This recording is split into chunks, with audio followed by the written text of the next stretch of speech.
what a lovely film.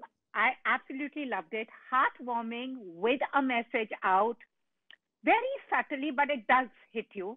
So Ashutosh sir मैं आपसे पहले शुरू करूंगी. It's been a while. मेरी आपसे मुलाकात हुई थी जब आपको नेशनल अवार्ड मिला था जी दुश्मन और संघर्ष के लिए. एंड सडनली जब मैं ये पिक्चर में देख रही थी, for a moment I thought अब क्या होगा, and I see you and I'm like, I do a back take. So what was it like, because you are the most endearing person here. जी, ये मेरे लिए भी सौभाग्य की बात है कि उमेश जी ने जब ये स्क्रिप्ट सुनाई थी और मुझे लगा कि अभी तक शिवेंद्र गिरी जैसा किरदार मुझे करने नहीं मिला, क्योंकि जो आपने परफॉर्मेंसेस अभी तक हमने की हैं वो हाई एनर्जी की परफॉर्मेंस थी और उसमें आपको एनर्जी दिखानी थी, और ये भी बड़ी हाई एनर्जी की परफॉर्मेंस थी शिवेंद्र गिरी की, लेकिन इसमें आपको एनर्जी छिपानी थी. तो ये जो दिखाने और छिपाने वाली बात थी, तो मुझे बहुत फैसिनेटिंग लगी, बड़ी चुनौतीपूर्ण लगी, और मैं भाग्यशाली मानता हूँ कि किसी भी एक्टर को अगर इस किस्म के अलग अलग किरदार लगातार मिलते रहें तो इससे एक्टर का डेवलपमेंट ही होता है, परिष्कार होता है. Absolutely. And Sanya, अब आपसे संध्या का character, she's gone through a huge loss, but I, kind of, I know कभी-कभी grief में भी अगर आप हंस लो, people relate to the grief in various ways. थोड़ी हंसी भी आई because she's more concerned about saying 250 likes मिल गए इस पोस्ट को, मुझे पेप्सी खिला दो, मुझे, so I found that really endearing. So what was it like? How did you relate to, the character Sandhya? Because there is also a lot more to it. मुझे लगता है कि ग्रीफ ना एक बहुत ही मतलब हर किसी का अलग तरीका होता है. संध्या के लिए अलग इसलिए क्योंकि सिर्फ 5 महीने हुए शादी को, वैसा उसका रिलेशनशिप नहीं था जैसा मैं सोचती थी संध्या के बारे में. उसका आस्तिक के साथ इतना कोई गहरा रिश्ता नहीं था. वो बोलती भी है जैसे एक सीन में इनको कि तुम्हारी वजह से इसने मेरे से कभी सीधे मुंह बात भी नहीं करी, मुझे कभी देखा भी नहीं. तो हमने उमेश सर और मैंने मतलब बैठकर स्क्रिप्ट पे बहुत काम किया, और हम यही सोचते थे कि हम किसी को अगर 1 मिनट के लिए भी मिलते हैं, कोई उसका भी पता चलता है कि वो अब नहीं है दुनिया में, तो उसके लिए भी बुरा लगता है. तो संध्या को क्यों नहीं लग रहा बुरा, अपने हस्बैंड के मरने पे क्यों बुरा नहीं लग रहा. तो वो मतलब वो इमोशन इसलिए ऐसा था क्योंकि वो एक तो वो शेयर नहीं करती थी, वो कहीं ना कहीं नहीं थी वो कंफर्टेबल उस अपने रिलेशनशिप में अपने पति के साथ, और ये सब उसने रियलाइज़ नहीं किया था. और ये मतलब फैमिली की वजह से और जिस दौर से वो गुजर रही है उसकी वजह से वो रियलाइज़ करती है कि शायद वो मतलब था ही नहीं, वो प्यार था ही नहीं जो उसके दिमाग में था. And I like the bonding between Sandhya's character and Shani's character. It's both women discovering a man they thought they knew or didn't know. I like that female bonding also. Shani, what about you when you came on board for this project? Well, I actually love the world and the perspective with which Sandhya's character has been written, and as Sanya said, we all have different ways of dealing with grief and dealing with death. Death, not necessarily for me as Shayoni, I've always looked at death as a beautiful phenomena. And, with my father's death, with my nana's death, I've seen death very, very closely. And it wasn't a completely devastating experience. It was something that I learned many things through that process. And I loved the perspective of writing, that how Sandhya deals with death and how all these other people, Astik's father, mother, all the other characters in the film, everyone is dealing with his death in a different way. And that's what's beautiful in the story for me. I came on board because I can't say no to Guneet Monga.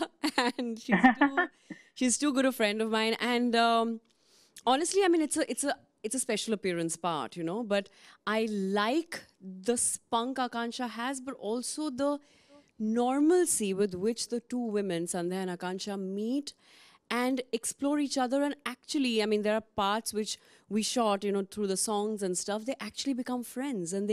And because of Akansha, there's a shift in Sandhya that happens. And obviously, let's not talk She empowers her. Yeah. Yeah, and I mean, you'll see the film and you know that. And that sisterhood in some way and that inspiration, because Sandhya had never seen a woman like that, you know, who holds her own, you know, who has agency and control over her own life. So that's what's really beautiful. And I love again, the perspective with which you write the two characters, and then the fact that they can be friends. And yeah, the rest you have to see the film. This is what I liked about the bonding, because, you know, if had we seen this narrative playing out in another discourse, there would have been at loggerheads. You know, so here I like that bonding. So this is what actually endeared me a lot about both the characters. And यहाँ पर जो दो भाई बैठे हैं, they are the ones who are fighting amongst each other. And Rajesh sir, वैसे, you know, it's been a shift. Like as Ashutosh sir is, I said ना, संघर्ष और दुश्मन के मुझे याद थे. आप मुझे सिलेक्शन डे और बाकी फिल्मों से याद थे, या that's what they said. दोनों पलट गए यहाँ पर. हाँ, मतलब वही जो आशुतोष ने कहा, उन्होंने कहा जो वही है, मतलब अपने से अलग किस्म के किरदार करने को मिलते हैं तो एक एक्टर के लिए एक्सप्लोर करने का एक मौका होता है. और ख़ास तौर पे मतलब इस तरह की दुनिया, मतलब मैं इस फिल्म से इतना ज़्यादा मुतासिर हुआ इस वजह से कि इसमें बहुत ही माइक्रोस्कोपिकली इतनी छोटे छोटे नुएंसेस हैं जो हमारे ह्यूमन होते हैं और जनरलाइज नहीं करते ना हम. ग्रीफ के भी जैसे ये बोल रही थी कि ग्रीफ कितने प्रकार का हो सकता है, और हमने अपने आसपास देखे हैं इस तरह की मौत और इस तरह के चीज़ें, और उसमें हर वक्त हर लोग रोते नहीं रहते हैं. छोटे छोटे स्वार्थ, छोटी छोटी चीज़ें वो फिर भी ज़िंदा रहती हैं उतनी ही, और तो वो एक बहुत ही अच्छा एस्पेक्ट था. तो अपने चरित्र से ज़्यादा मुझे इस फिल्म में पूरी फिल्म ने अट्रैक्ट किया है. And this is again to Sanya and Shalini, since it speaks about women and also gives out a very strong message of a woman's journey. Because usually when we have discourses of a young widow, empowerment, we've seen movies like Prem Rog, but at the end of the day, it's the man who has basically helped her achieve what she wants to, but here she does it herself. Did you both also observe that it was a departure from the previous narratives we've seen before? And it's not only to you, but it's also to Ashutosh sir and to Rajesh ji as well. I feel it is, definitely. You know, it's more real. It's in a more real space, I think. अगर मेरे साथ कभी ऐसा होता तो मैं जाके आकांक्षा को नहीं बोलती कि तूने मेरे पति चुरा लिया. ये ले. और वहाँ से अलग ही लड़ाइयाँ शुरू हो चुकी हैं. But it's in a more real space, I think. And it's written so beautifully. I think Umesh sir ने इतना सुंदर तरीके से इस रिलेशनशिप को भी लिखा, क्योंकि it can be so complicated, you know, and spiteful. She can be very angry with her, but she's being herself. She's being very real कि भाई ये सब नहीं हुआ, and then she realizes that she never shared the same relationship like she does with Astik. और वो भी मतलब ऐसे कि she came to terms with it कि it's okay. Maybe I have something else in life to discover, and not this. And it's like she doesn't need a man to take her. Yeah, Shani, what were you saying? No, I mean, exactly what I completely agree with what Sanya's saying, but also, you know, the other women, like Shiba's part or Dadi's part. Yeah. I'm really thirsty to see real women on screen. And women like you and me and us and all kinds of women. And there are, you know, over 1 billion kinds of women in our country. Why are we still seeing the heroine and the vamp and the mother? And, you know, it's like the same, like written in same strokes. And you see this film and you see all the women are so cool in the film. You know, even Sanya's mother's character. Natasha ji. Yeah, Natasha ji's character, Shiba's character, even, I mean, Dadi to I love completely. Even the other friends and the other aunts, and you know, when the women in their kitchen are talking, you know that whole tongue-in-cheek humor, it's so cool. And that's exactly what real humor is, you know, and the vernacular humor is, which is so beautifully written in the screenplay. So yeah, it's a very, very balanced writing, I feel. On a lighter note, Pooja, ये सवाल आप तब करती कि इनके बीच में इतनी अच्छी जो बड़ी बॉन्डिंग और अंडरस्टैंडिंग रही, आस्तिक अगर जिंदा होता तब ये सवाल क्या होता?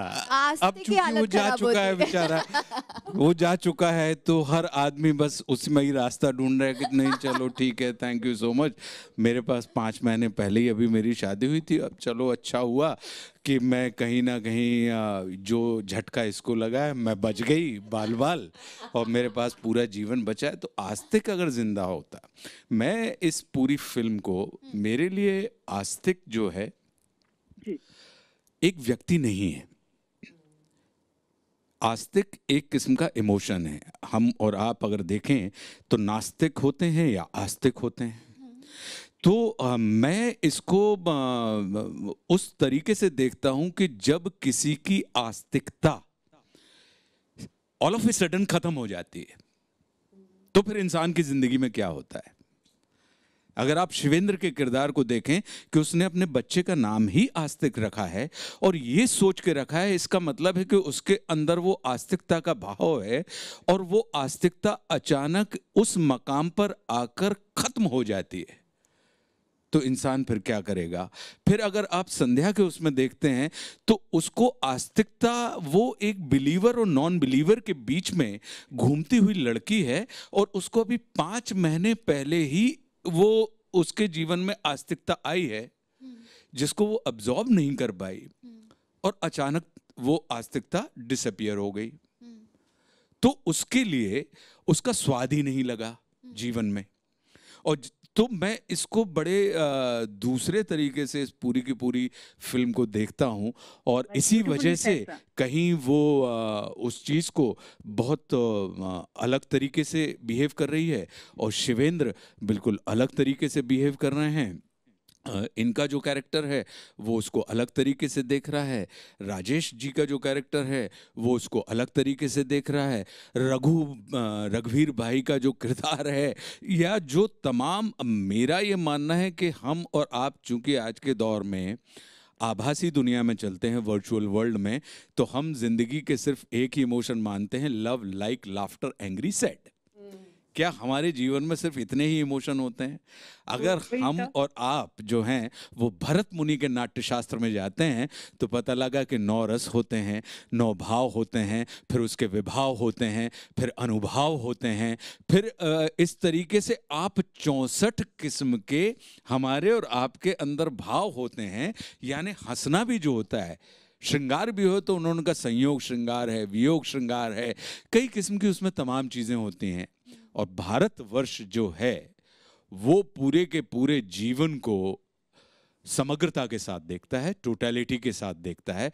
तो मुझे लगता है कि हमारा ये जो सिनेमा है पगलेट, ये पूरे जीवन के एक उत्सव का, क्योंकि हमारे यहाँ जन्म से लेकर मृत्यु तक 16 संस्कार होते हैं। संस्कार का मतलब ही होता है कि हम बहुत उत्सवी लोग हैं। हमारे यहाँ मृत्यु को भी एटर्नल, जीवन को वन टाइम यूज वाला नहीं माना जाता है। हम इसको एटर्नल यूज के मानते हैं कि ना हम कभी ना समाप्त होने वाला सिलसिला। इसलिए हमने उस पूरे जीवन को बड़े उत्सव के तरीके से जिया है। और उस एक घटना में, उस लॉस में, कुछ लोगों के लिए वो लॉस हो सकता है तो कुछ लोगों के लिए वो गेन हो सकता है। उस लॉस में भी गेन की मानसिकता या गेन में भी जो लॉस की मानसिकता होती है, मुझे लगता है कि उमेश जी ने बहुत कमाल की फिल्म लिखी है। और हम जितने एक्टर्स हैं हमने उसमें विभिन्न रंग, इसको ऑर्केस्ट्रा के तरीके से मैं अगर देखूं तो 7 सुर होते हैं। तो अगर एक भी सुर उसमें करप्ट लग जाए तो पूरी की पूरी ऑर्केस्ट्रा जो होती है वो बेसुरी नजर आने लगती है। तो उमेश जी ने एक एज ए राइटर तो काम ब्रिलियंट किया ही है, एज ए डायरेक्टर उन्होंने बहुत अच्छा काम किया है। और इसमें एड ऑन जो देखा जाए तो अरिजीत सिंह पहली बार एक म्यूजिक डायरेक्टर के रूप में निकल के आए हैं, या नीलेश ने जिस किस्म के जो गाने लिखे हैं।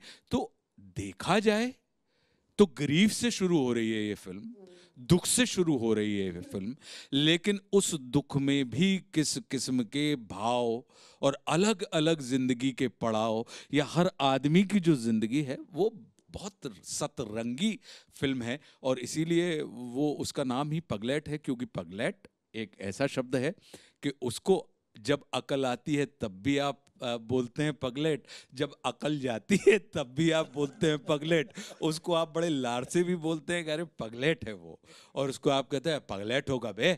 मतलब यानी इस तरीके से अगर देखा जाए तो वो स्त्री के लिए भी है, पुरुष के लिए भी बड़ा कमाल का बहुभाविक शब्द है वो, जिसको आप कहेंगे मल्टी इमोशन वाला शब्द है। हाँ, और जेंडर न्यूट्रल है। तो वो अद्भुत, बहुत बहुत कमाल की यात्रा रही। और मतलब नेटफ्लिक्स जैसे प्लेटफॉर्म के ऊपर इस किस्म की फिल्म का आना अपने आप में बड़ी अद्भुत यात्रा है। सानिया, आपसे वेरी वेल। मेरे लिए अभी हर प्रश्न का उत्तर आशुतोष जी देंगे। नहीं, मतलब मुझे स्पोक्स पर्सन मत बनाइए। अच्छा लग रहा है सर, आप बोलो। Yes, but Pooja. honestly, Shalini and Sanya, I want to ask you, which was that one moment that, I mean, I loved when she's going and saying, actually 250 likes हो गए हैं वो post पे, actually cracked up at that time. Chips खाना वो मैंने खा लिए हैं. Shalini is also like, her character is grieving and she's asking ये चाय क्या उसको भी पसंद थी, and she's having, I like those little moments. For you both, what was that one most endearing moment or between the two of you that you so enjoyed in the film, that you felt was so real? मेरे लिए वो था जब आकांक्षा गाड़ी चलाकर आती है और मैं पहली बार उसके साथ, मैं क्लिनिक से बैठ के जा रही होती हूँ, तो मैं बस सिर्फ देख रही थी कि आकांक्षा कितनी अच्छी लग रही है, उसके हाथ, और ये लिखा हुआ था, सर ने स्क्रीन प्ले में भी लिखा था कि वो उसके हाथ देखती है, उसके नेल्स देखती है कि कितने अच्छे सुंदर लग रहे हैं उसके हाथ, और नेल पॉलिश लगा रखी है, और संध्या ने कुछ नहीं कर रखा, उसे गाड़ी चलानी आती है।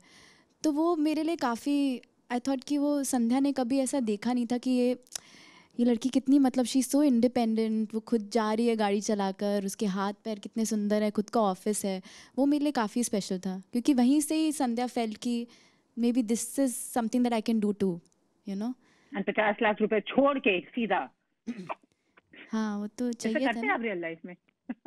हाँ, मैं नहीं देखती, सब मेरे पापा मम्मा ओनली हैंडल्स इट, मैं सिर्फ पैसे उड़ाती हूँ।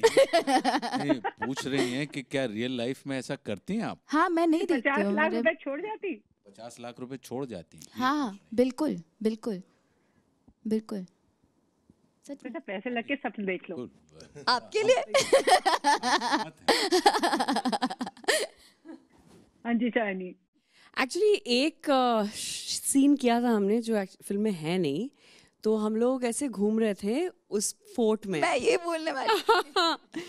तो उमेश सर ने बोला अच्छा कुछ लड़के ना ऐसे देखते, हम तीनों, श्रुति, सानिया और मैं ऐसे चल रहे हैं, तो लड़के देखते हैं। तो सर ने हमें बोला कि शायद आप शर्मा जाएंगी, तो हमने बोला नहीं नहीं नहीं, शर्माएंगे नहीं, मारेंगे पकड़ के।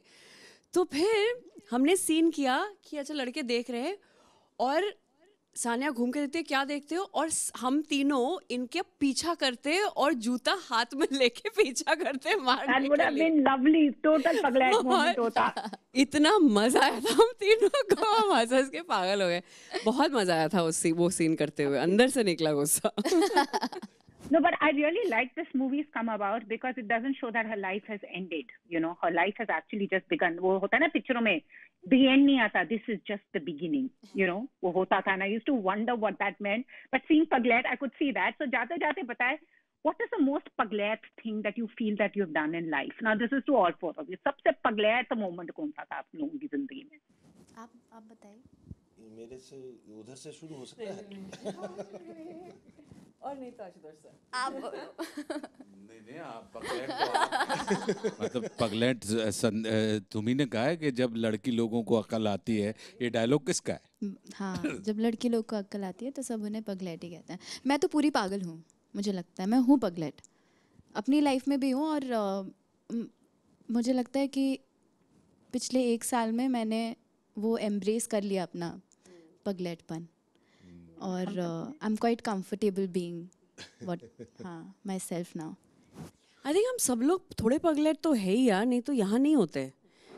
एक्टर बनना ना बहुत, मतलब वो एक आप में होना ही चाहिए, थोड़ा तिगड़म चीज़, तो आप बहुत कुछ छोड़ के बहुत और चीज़ें कर सकते थे आप, पर नहीं कर सकते आप, क्योंकि आपके अंदर से वो एक कुछ तो भूख है जो आपको, आपका पागलपन जो है, आपका आपको दुनिया जैसे आप देखते हैं, आपका परसेप्शंस अलग होता ही है, तो आई एम श्योर हम सब टू एन एक्सटेंट तो पगलेट है ही। हाँ, एक्टर बनने का जिस दिन डिसाइड किया वो सबसे पगलेटी का काम था। हाँ, मुझे लगता है मेरे लिए सबसे ज़्यादा और सबसे बढ़िया डिसीजन पगलेट वाला डिसीजन था, जब मैंने बहुत मतलब वो जॉब छोड़ के बहुत हाई पेइंग जॉब था, पर मुझे लगा कि भाई नहीं हो सकता।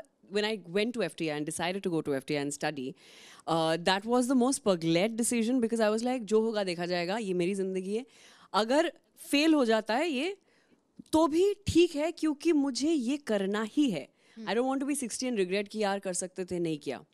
But it also was the best decision. So I think वो थोड़ा पागलपन रहना चाहिए, जब आप प्लान नहीं करते हो, आप बस कूद जाते हो।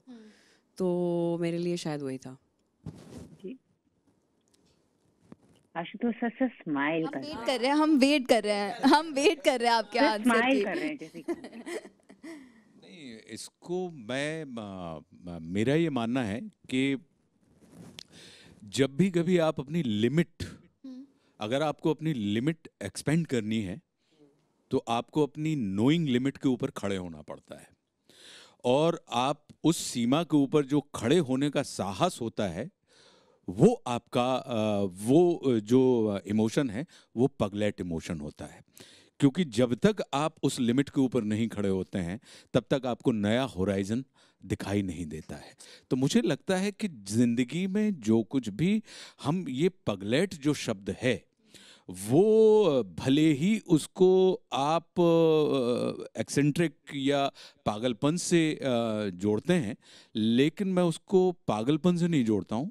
मेरा ये मानना है कि जो रिस्क टेकिंग फैक्टर है जिनके भी अंदर, वो इस मानसिकता को पगलेट कहा जा सकता है। और कुछ लोगों के पग जो होते हैं वो लेट उठते हैं या कुछ लोग जो होते हैं वो पगों पे लेट जाते हैं, इस कारण लोग उसको पगलेट कहने लगते हैं। अन्यथा रिस्क टेकिंग जो फैक्टर है उसको ही पगलेट कहा जाता है। वो Awesome, well said. Thank you so much. And it's a beautiful film. And I'm just about to wrap this up. And it's really beautiful because had this movie been made 20 years ago, people would have sat and questioned. But this is a sign of our times, and it's lovely. And thank you for being part of such a sweet film and bringing it to us. And more power to you all. अब मुझे लग रहा है घंटी बजेगी और पीछे से गाना आ जाएगा, Ulla, the kind of doorbell. What is playing on at the moment? कुछ नहीं प्ले कर रहा। नहीं, लेकिन सबसे आनंद की बात यह है कि आप थ्रू आउट इंटरव्यूअर्स जो होते हैं अक्सर बड़े मतलब ऐसा फेस लेके बैठे रहते हैं जैसे वो न्यायाधीश हों और यहाँ पे जो हैं सब आरोपी खड़े हों, लेकिन आप बिल्कुल इतनी स्माइलिंग और हैप्पी थी कि हमें लगा कि नहीं, फिल्म ने कहीं ना कहीं आपके ऊपर काम किया है। तो thanks to Guneet, thanks to Umesh ji. अब घर पे ही बैठ के अप्लॉज कर सकती, थिएटर तो नहीं जा सकते, but applause and thank you for bringing it because it's a simple film with a very strong message. Thank you all. Thank you so much, Pooja. Thank you, Pooja. Lots of love. Thank you. Bye.